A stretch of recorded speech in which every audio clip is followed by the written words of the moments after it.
जिस बंदे को फेसबुक, यूट्यूब, व्हाट्सएप, इंस्टाग्राम ये सारे सोशल मीडिया ऐप चलाने नहीं आते हो, वो सोशल मीडिया से बिल्कुल अनजान हो, सोशल मीडिया किस खेत की मूली है उसको पता ही ना हो, लेकिन फिर भी उस बंदे ने आज की तारीख में कैसे 17 मिलियन से ऊपर का चैनल खड़ा कर दिया।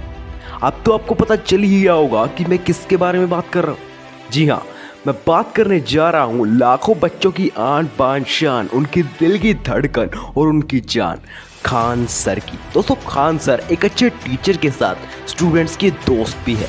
और दोस्तों, अगर हम लोग खान सर के यूट्यूब चैनल की बात करें तो वो सिर्फ 3 साल के अंदर इतना ज़्यादा ग्रो हो गया है। और इस वीडियो में आज हम उनकी लाइफ की स्टोरी दिखाएंगे और आपको इंस्पायर करेंगे। और इस स्टोरी को देखने के बाद आपको पता चलेगा कि बंदा अगर सोचे तो कुछ भी कर सकता है। लाइफ में कितनी भी प्रॉब्लम आए उसे हार नहीं माननी चाहिए। और दोस्तों, आपको इस वीडियो से पता चलेगा कि फैसल खान जी कैसे बने खान सर। और दोस्तों, इस वीडियो को देखने के बाद आपकी रगों में सिर्फ एक ही चीज़ दौड़ेगी और वो है मोटिवेशन की आग।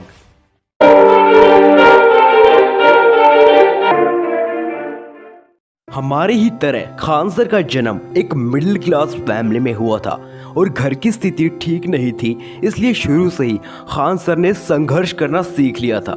और दोस्तों, यहाँ पर बंदे के पास सिर्फ 2 ही ऑप्शन होते हैं, या तो वो भीड़ के साथ चलता रहे और अंत में अपना दम तोड़ दे, या फिर वो उस भीड़ से निकलकर कुछ बड़ा कर दिखाए। और हमारे प्रिय खान सर ने दूसरा ऑप्शन चुना, कुछ बड़ा करने का। खान सर की शुरुआती पढ़ाई वहाँ के किसी सरकारी स्कूल से हुई थी। खान सर खुद बताते हैं कि वो शुरुआत में एक एवरेज स्टूडेंट थे और उनका पढ़ाई में बिल्कुल भी मन नहीं लगता था। लेकिन जब उन्होंने 9वीं क्लास पास की और वो 10वीं क्लास में आ गए तो उनका पढ़ाई में बिल्कुल से आकर्षण हो गया। और जब जो उनका आकर्षण हुआ था उसी की वजह से वो आज इतने बड़े मुकाम पर खड़े हैं, क्योंकि तब उन्होंने जिम्मेदारी समझ ली थी। और दोस्तों, खान सर के घर के पास एक कॉलेज हुआ करता था। वहाँ वो जाते थे और कॉपी उठा कर लाते थे जो ख़राब हो चुकी थी, और उनके साफ पेजेस वो फाड़ लेते थे और अपनी मम्मी को देते थे। और उनकी मम्मी उन साफ पेजेस को लेकर सीख कर एक कॉपी बनाती थी और खान सर को दे देती थी और वो अगले दिन उनको स्कूल में ले जाते थे। दोस्तों, जहाँ पर खान सर पढ़ाई करते थे वहाँ का एक रूल था कि बच्चे को वहीं से कॉपी खरीदनी पड़ेगी अगर उसकी कॉपी सही नहीं है। तो खान सर की ऐसी सिचुएशन नहीं थी कि वो नई कॉपी खरीद ले। और दोस्तों, खान सर इसलिए उस कॉपी को दिखाते नहीं थे। उन्होंने काम किया हुआ था लेकिन वो फिर भी मार खाते थे।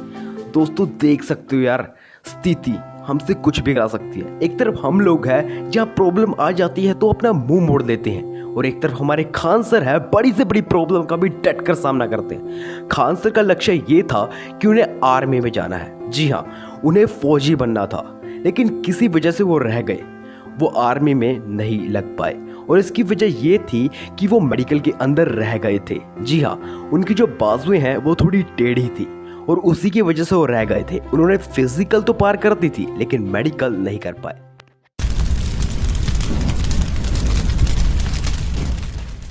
खान सर के आगे अब बहुत बड़ी प्रॉब्लम खड़ी हो गई थी। आर्मी ही उनका मात्र एक लक्ष्य था, तब उन्हें समझ में नहीं आ रहा था कि वो क्या करेंगे।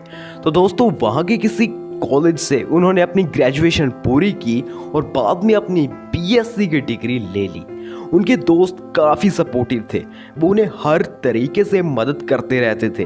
वो उन्हीं के साथ पढ़ते थे, उन्हीं के साथ खाते पीते थे और ज़्यादा टाइम वो उन्हीं के साथ स्पेंड करते थे। तो उन्हीं के दोस्तों को जो पॉकेट मनी मिलती थी वही पॉकेट मनी वो लाकर खान सर को दे देते थे, और ताकि वो उनसे कुछ किताबें खरीद सके।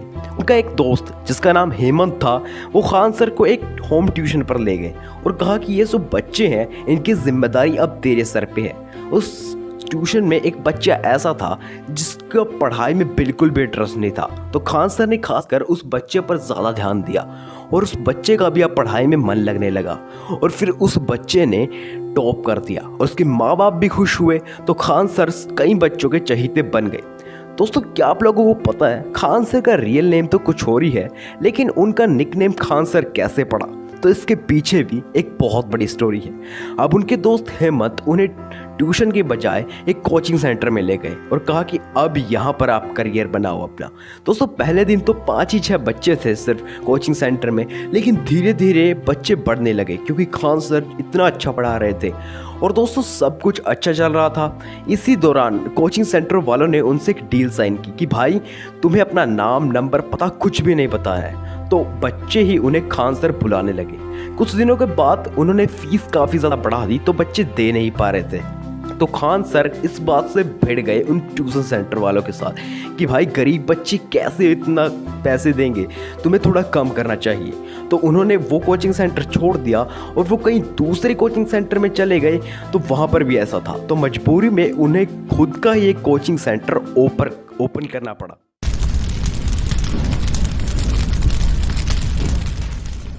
दोस्तों खान सर ने अब अपना नया सेंटर ओपन कर दिया था।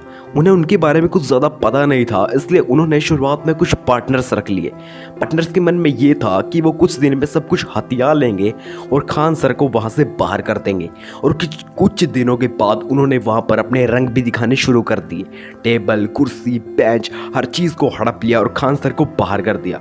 खान सर गंगा के किनारे आकर बैठ गए। उनकी जेब में सिर्फ 40 रुपये थे। गाँव वापस जाने के लिए 90 रुपये होने चाहिए थे। वहाँ पर उन्हें समझ में नहीं आ रहा था क्या होगा, लेकिन उन्होंने एक मन तो बना लिया कि अब मुझे वापस नहीं जाना है, मुझे स्टूडेंट्स का करियर सुधारना है, ऐसे शिक्षा को खतरे में नहीं डालना है। और वहाँ से उन्होंने एक सीख भी ली कि कभी भी किसी पर अंधा विश्वास नहीं करना चाहिए, भावना में बहकर उसको सब कुछ नहीं बताना चाहिए। अब उन्होंने फिर से एक नई शुरुआत करने की ठान ली। उन्होंने अपने उन स्टूडेंट्स को बुलाया जिनका जॉब लेटर आने वाला था या फिर जो नौकरी लगने वाले थे। उनसे कहा कि अब हमें शिक्षा को बचाना है, इस व्यापार को ख़त्म करना है। और उन्होंने अपना नया सेंटर शुरू कर दिया। दोस्तों उसके अंदर सही से पढ़ाई चल रही थी, दिन प्रतिदिन बच्चे आ रहे थे, संख्या बढ़ रही थी। लेकिन यहाँ प्रॉब्लम ख़त्म नहीं होने वाली, एक नई प्रॉब्लम आगे आ गई थी। एक दिन उनके सेंटर पर बमबारी हो गई। जी हाँ, बिल्कुल अफरा तफरी। आसपास के सभी सेंटर्स बंद हो गए थे। एक बम तो उनके पास आके गिरा, लेकिन वो फटा नहीं। अब उनके मन में ये आ गया कि नहीं, बस मुझसे और नहीं होगा, मुझे वापस गांव जाना चाहिए। लेकिन फिर बच्चों ने उन्हें कहा कि सर आपको वापस नहीं जाना है। बच्चे उनका सहारा बने। बच्चों ने कहा कि सर अगर आप हमें नहीं पढ़ाते तो ही ठीक था, अगर आप अब हमें छोड़कर जाएंगे तो हमारे लिए दिक्कत हो जाएगी, एक नशा बन चुका आपकी पढ़ाई। तो उन्होंने अब पहरा देने की कोशिश की। अब जो पहले बैच के बच्चे पढ़ रहे थे तो दूसरे बैच वाले बाहर देख रहे थे कि कौन आएगा बम फेंकने वाला, हम पहरा दे रहे हैं। और दोस्तों इससे खान सर को बहुत मोटिवेशन मिला कि बच्चे हमारे साथ हैं। खान सर ने अब नई नई चीज़ें ओपन करना शुरू कर दिया, जैसे लाइब्रेरी, जो पटना की सबसे बड़ी लाइब्रेरी बनी। और अब उन्होंने नए नए कोचिंग सेंटर्स भी ओपन कर दिए थे।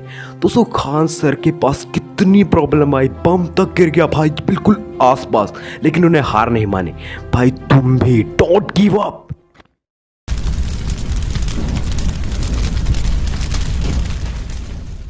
दोस्तों लाइफ है तो प्रॉब्लम है, तो खान सर की लाइफ में भी प्रॉब्लम आ ही रही थी, ख़त्म नहीं हो रही थी। और नई प्रॉब्लम थी कोरोना। कोरोना के आने के बाद बिल्कुल स्ट्रिक्ट लॉकडाउन लग गया था, सब कुछ बंद हो गया था, हर चीज़ शांत हो गई थी। और अब टीचर्स के पास एक ही रास्ता था कि वो सिर्फ ऑनलाइन क्लासेस ले सकते हैं। अब इतने सिंपल टीचर खान सर, जिन्हें यहाँ तक कि इंस्टाग्राम भी चलाना नहीं आता, वो कैसे ऑनलाइन क्लासेस ले सकते हैं। लेकिन डोंट गिव अप, ये कीवर्ड याद है ना। तो उन्होंने क्या किया, वो एक फोटोकॉपी की दुकान पर गए, वहाँ पर एक बोर्ड बनाया प्लाई का, उस पर लिखने लगे और सिंपल एक फ़ोन से वीडियो बनाने लगे। यहाँ पर कई बार शटर बंद कर देते, उसकी आवाज़ आ जाती, कई बार पुलिस जो राउंड कर रही थी वहाँ पर उसकी साइलेंट की आवाज़ आ रही थी, वीडियो की क्वालिटी अच्छी नहीं बन रही थी, बहुत प्रॉब्लम आ रही थी। यहाँ पर बच्चे इसी बात से काफ़ी परेशान थे। वो बार बार वीडियो पर कमेंट कर रहे कि सर हमें कुछ भी समझ में नहीं आ रहा था, क्या वॉइस है, क्या क्वालिटी है, क्या है। तो जो इनके खान सर के टूल्स थे पढ़ाने के, वो पटना में रह गए थे, तो उन्हें पटना तो जाना था ताकि वो सब टूल लाकर बच्चों की पढ़ाई कर सके, उन्हें क्वालिटी वाली वीडियो प्रोवाइड करा सके।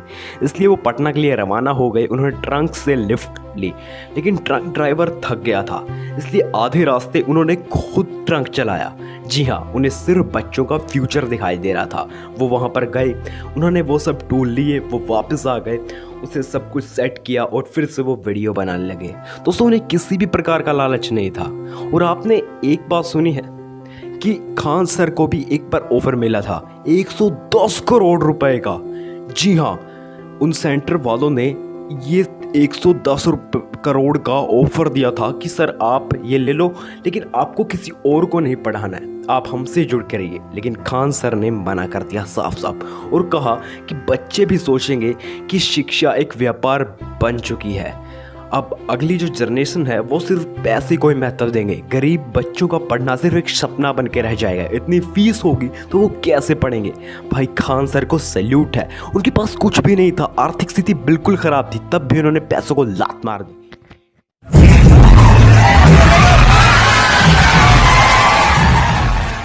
खान सर के इतनी मुसीबत में भी डटे रहने पर उनके YouTube चैनल पर 18 मिलियन के करीब सब्सक्राइब हो चुके हैं और उनके ऐप पर 1 मिलियन के करीब डाउनलोड। जिंदगी ऐसे मोड़ पर लाकर खड़ा कर देगी जहां पर कुछ समझ में नहीं आएगा, लेकिन वहां पर भी अगर डोंट गिव अप कर लिया ना तो सफल हो भाई। और दोस्तों, आज की वीडियो में बस इतना ही। उम्मीद करता हूँ आपको वीडियो से बहुत कुछ सीखने को मिला होगा, नया जानने को मिला होगा, और आशा ये भी करता हूँ कि वीडियो से मोटिवेशन तो मिला होगा। जो मोटिवेशन की आग बुझ चुकी थी वो जली होगी। और अब मैं भी चलता हूँ, मैं मिलूँगा आपको किसी नए वीडियो में किसी नए मोटिवेशन स्टोरी के साथ। तब तक के लिए बाय। अपना और अपनों का ख्याल रखिएगा।